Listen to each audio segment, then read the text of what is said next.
ចាំមើលដាក់កែបចូលវិញបងប្អូនចាំមើលវារត់ទៅអូកែបគាត់តម្លាក់ទៅគ្នារត់ខ្វាយវិញហ្នឹងដេញខំគ្នាអូទៅណារួចទេជាប់បាត់ហើយព្រូបាត់ហើយ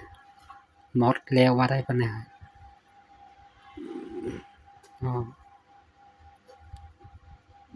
វ៉ាវមកព្រូវិញបាត់ឆឹងស